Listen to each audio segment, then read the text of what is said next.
Hi everyone. So I decided I'm gonna record a video because I've been getting so many messages about my experience in Turkey. And I just thought it was gonna be way easier to just kind of record as I go and explain everything because it's so much details. I've been just kind of general messaging everyone that it's been a great experience because it's been a great experience for me. And I kind of wanted to explain kind of how everything went for me. But basically, today is Saturday, so it's a week and a day past surgery. I had my surgery last week on Friday, which was the 4th. I had my surgery with Dr. Ismail Kucuker. I am gonna butcher his name, but he's wonderful. Everything from the beginning to the end. I actually went back September, first time. But I was unlucky enough that the moment I landed and I was tested positive for COVID. So obviously I didn't go with the surgery. But they were really good about transferring me back. They were good about, returning the cost of surgery. Obviously hotel is non-refundable. I mean, that's understandable. It's everyone's time, hotel's time. I wasn't really expecting that. But I just kind of told them to keep the money for next time, and I asked how soon after COVID am I able to get surgery. So what I was told by anesthesiology is it's a month after you're positive that you're able to go back for surgery. So I rebooked my surgery for November, and originally it was supposed to be November 5th, but it was they were able to move even a day closer, so November 4th was my new date. And I think the whole process of going into Turkey, being transferred, was super easy, super great. When I came, basically you go through the WhatsApp, you message the assistants, transport team, everything is just so well organized. They make sure you send your ticket number so that way they can track your flight, they know when you land. You give your name, if you have a companion, your companion's name. They pick you up from the airport, they send you pictures of which gate to go to. And basically, I was also talking to one of the drivers and just to kind of understand the whole process. And the reason it's really safe too and why I feel comfortable, you have to understand that the doctor is responsible for you. For the moment before surgery and after surgery, the moment you're in the country, it's his reputation, it's his everything. Like, he wants to make sure you're safe. So they really stress the fact that you don't go out on your own as much, because, you're kind of like their, I don't know, like their prize, like prized possession at that moment. And, so you kind of have to also be respectful of that too. They do tours if you want to see anything, they organize it. But basically, getting kind of sidetracked, just to kind of give you that understanding. So you get picked up from the airport, they have your name on the list, they verify your name. If you have a companion, they ask for their name as well. Then you drive with the car, and it's a nice car. It's literally feels like luxury, at least to me. You get driven to the hotel, and each time it's a little different. My first time was a little bit different than this time. Last time it was hotel, next day would be tests. This time around, straight from the airport, I went to get tests. So I think it's kind of how they organize it. But basically, the second time I went to the hospital, there is an English-speaking nurse. So she's with you at all times, making sure you go from point A to point B. You basically sign consents for anesthesiology. You get x-rays done. I have a heart condition, so I had an EKG done. Not sure if that's standard. Blood work, COVID test, obviously, and then you talk to anesthesiologists to kind of go over everything, making sure you're healthy, if there's any complications, if you had any complications. And that's about like a 40-minute process. It's very fast. They have it really really organized really well. Then they pick you up from the hospital, drive you to the hotel room, and then you're kind of on your own. And if you have surgery the next day, or if you have meeting with the doctor, like for instance, the same around the next day, I went to the clinic. And then after the clinic, I had surgery. But I think for me, it was because I already had a consultation with him. So it was a little bit different because of that. Most people, I think, go to consultation the day before. That's how it was the first time. And then the next day would be surgery. So I always tell people to kind of go already with the set questions. And you just have to advocate for yourself. I'm a nurse. I work with doctors. I work in a hospital. I completely understand the doctors are busy. It's literally they go from one thing to another, from a meeting to consultation to, like, people really have to be organized for them to do their job. So with that knowledge, I already knew kind of like what questions to ask. I had a whole list set up of what I wanted to know. And also I made sure to really ask my questions even before going to Turkey, because obviously you don't have the one-to-one consultation in person because you're in a different country. So I asked as much questions as I could before, and then they send you a whole list of post-op, pre-op, what you need to know, what you need to do. And I really tell everyone to really read into it, because again, they do give you a phone number, they do give you to the nurse, to the doctor, so you can directly message them after surgery. But again, as a nurse, I understand, I mean, they've been wonderful with getting back to me, but I try to avoid unnecessary questions, especially if they give you the information, because they really do. They explain that bleeding is normal for a couple of days. They explain the swelling is normal. They literally, whatever they told me, it went exactly in that course. They told me, okay, you have surgery Friday. Monday is going to be your worst day. And I thought Sunday was going to be my worst day. I was like, no, it cannot get worse with the swelling past Sunday, but it got worse on Monday. And they said, yeah, by Wednesday you'll be okay. And I was so swollen on Monday that I had no belief that Wednesday would actually be better, but it was much better. And again, I can, like, if anyone really wants, I can go more in depth about the whole healing process. I got like a lot of compliments of the fact that after they took my cast off, that the swelling was down. I think a lot of it had to do with, one, I was drinking pineapple juice, which I didn't know. I met a girl from Germany, and she messaged me, she's like, yeah, I should drink pineapple juice, because I was telling her, I'm so yellow, I'm so swollen, I hate this. So she recommended that. So I started that. But my number one thing was diet. I tried to be, first, much easier to do soft foods like smoothies or soups, things like that.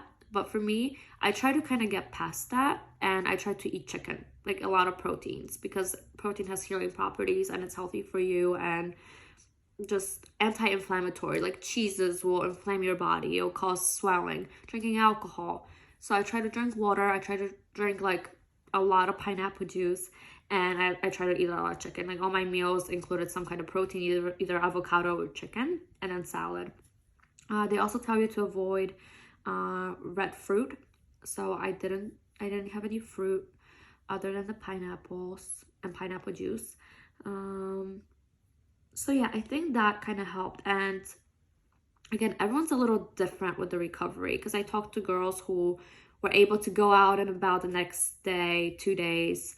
I don't know, because I have a heart arrhythmia or what, but I was really tired. I was really tired, probably post anesthesia.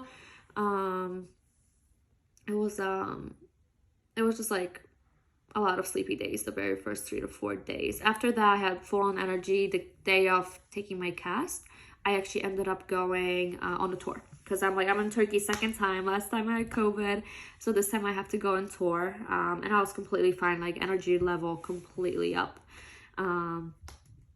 So yeah, I think that's like the main things. There's a lot to go over, but I don't know if anyone will have any more questions. I can go more in depth into different topics, but my overall experience with the transfer team, with the doctor, with the team, like everything was wonderful. They really have it planned.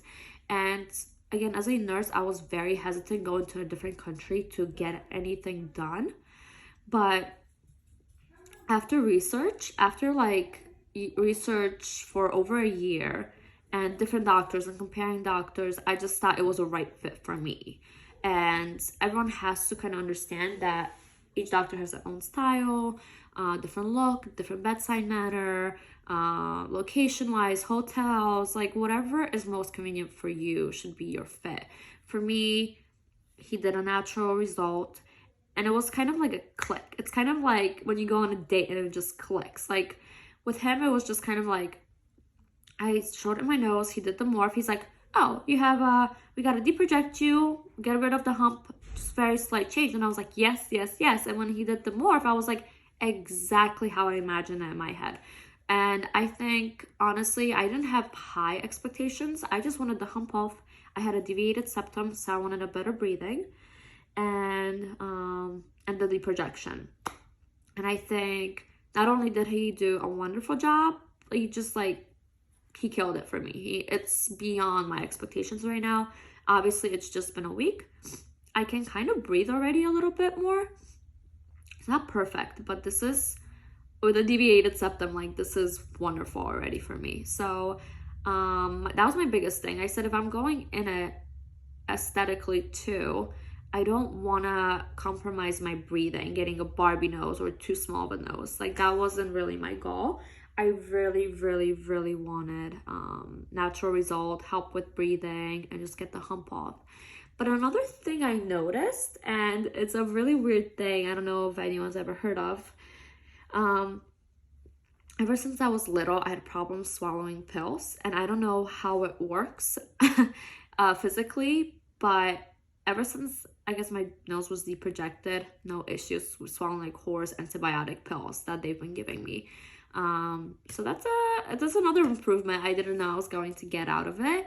The only thing I tell everyone is be patient with the recovery process. That was the hardest for me the first 4 days, because I was scared of getting surgery in the first place. I never had surgery before, and then having a heart condition, that was my biggest fear. I knew if I woke up, I'll be happy, kind of. It was like that weird feeling, but I didn't really, like, I underestimated the healing process. And it's not to say that the healing process was painful. For me, I had no pain, but I was taking pain medications regularly, like morning and then afternoon, like actually late evening, and with meals.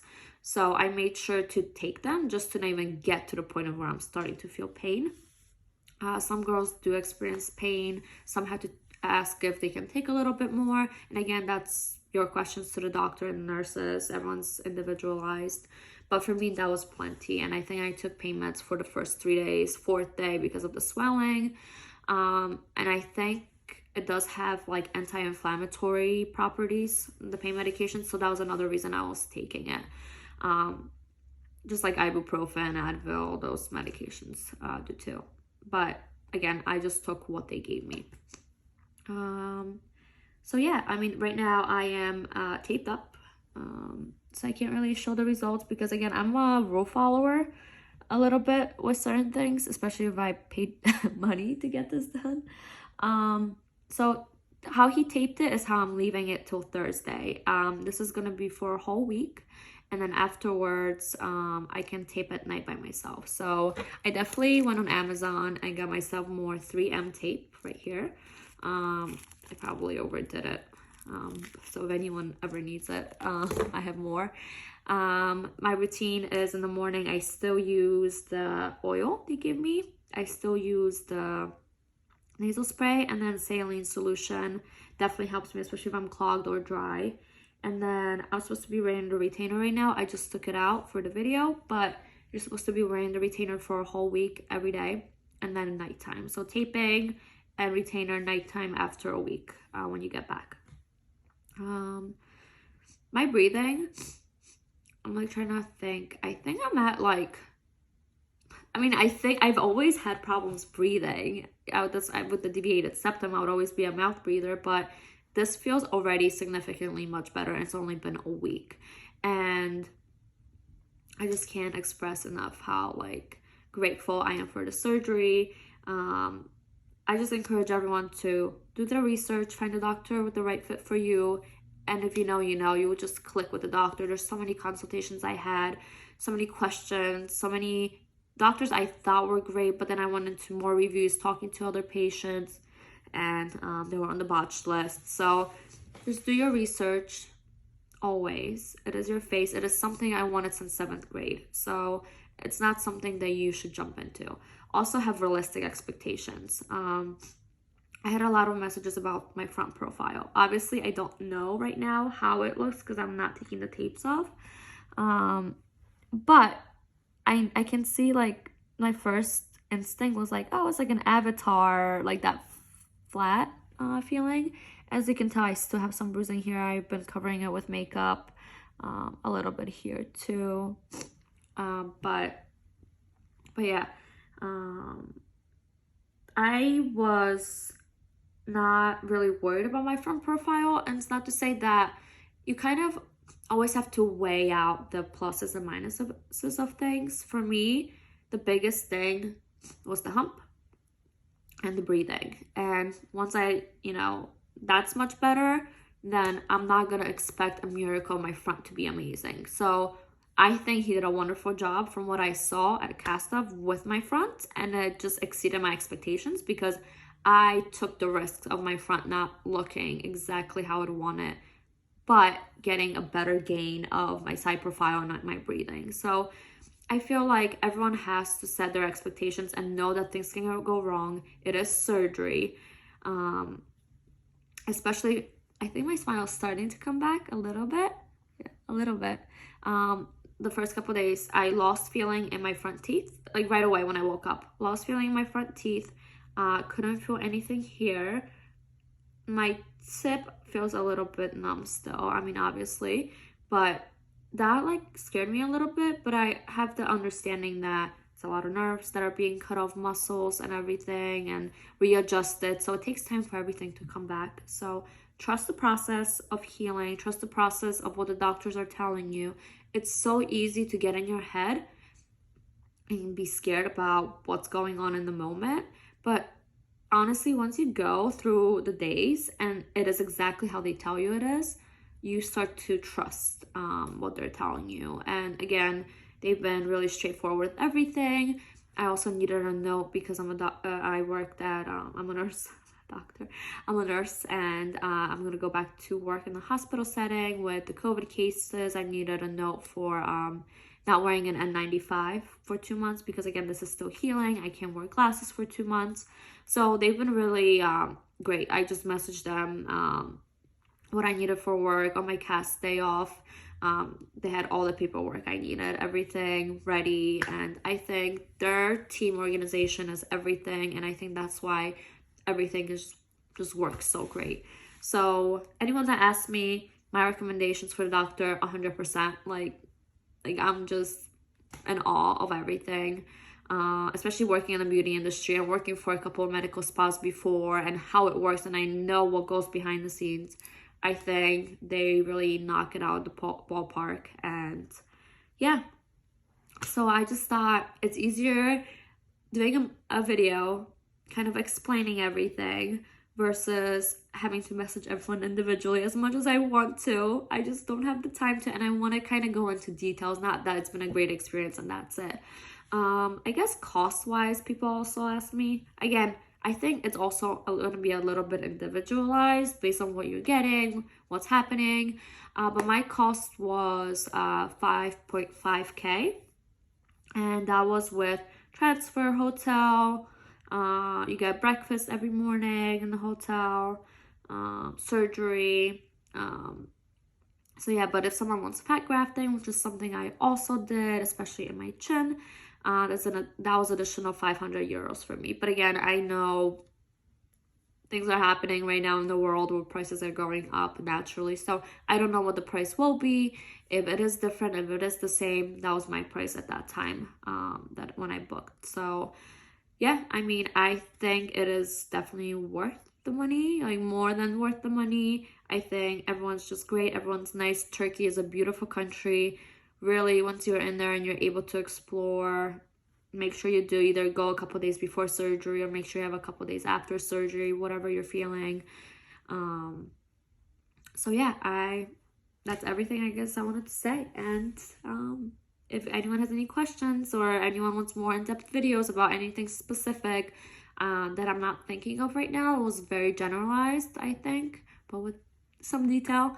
Yeah, let me know. I have progress photos of how I looked in day 3 and 4 and 5, and this is how I look now. I obviously put on makeup, but yeah, I mean, this is my nose so far. I'm not even see it yet, but I'm already so happy. Like, it's just great. My nostrils, to me, it's leaking clear liquid fluid. That's normal too. But yeah, to me, they look symmetrical. I don't know. So if anyone has any other questions, yeah, let me know.